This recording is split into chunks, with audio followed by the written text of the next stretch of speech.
From the very get-go, I designed this router table to be multi-function. Its main function is not going to be as a router table. It's always going to be the outfeed for my table saw. That's probably what it's going to be doing 95% of the time, because up until now, I've never really used a router table that much. I haven't liked them. But I knew I needed an outfeed table for this. I've been using a folding table with PVC pipe as extension to get it up to this level, but I didn't need the full table, and I just don't have a big enough shop to justify what I see everybody else using for an outfeed table. I just needed something small to catch smaller items, because that's what I make.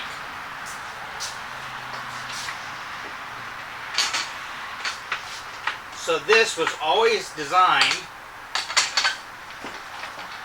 so that I could take this off, slide it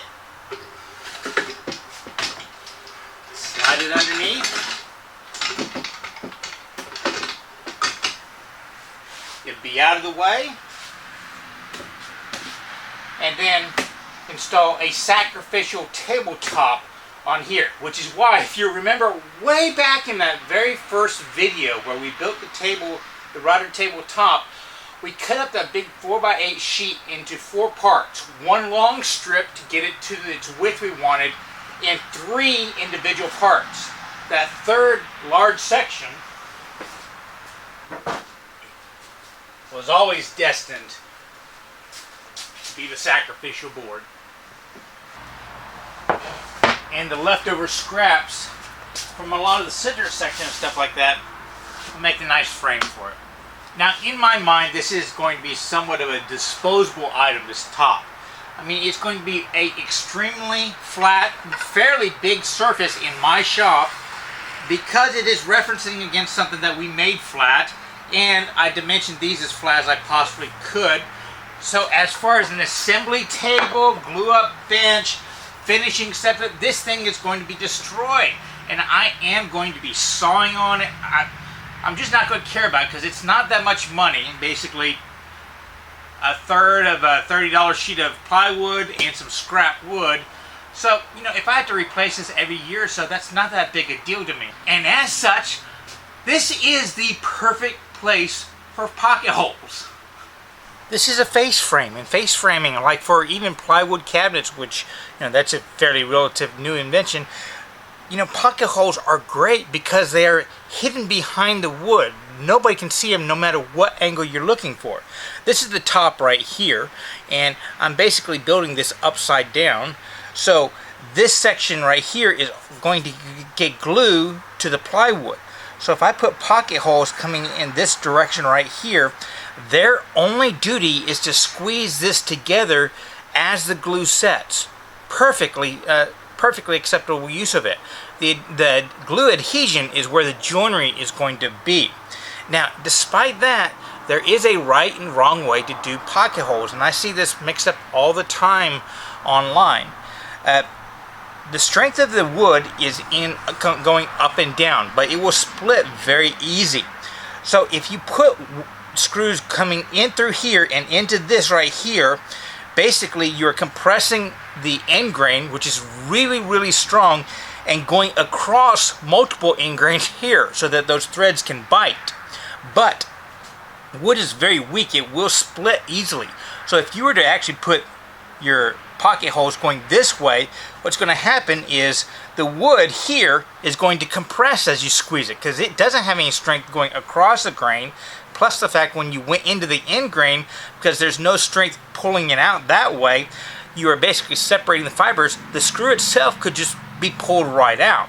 So as simple as pocket holes are, you have to do it in the right way. Compress end grain and go across long grain with the threads. I know pocket holes are simple, but if you only find an applicable use for them every 3 or 4 years, every single time I've got to relearn how to set this thing up.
There we go.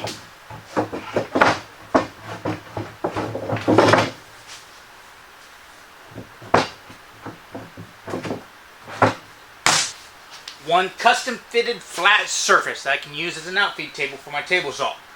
But some of y'all might have noticed. It's about an inch too high. I put in that little wiggle room, and in the plans you will notice that on the legs, instead of giving you a real height, I give you height plus a little cutout section so that you can customize it for your table saw or whatever outfeed you're doing or whatever height you want.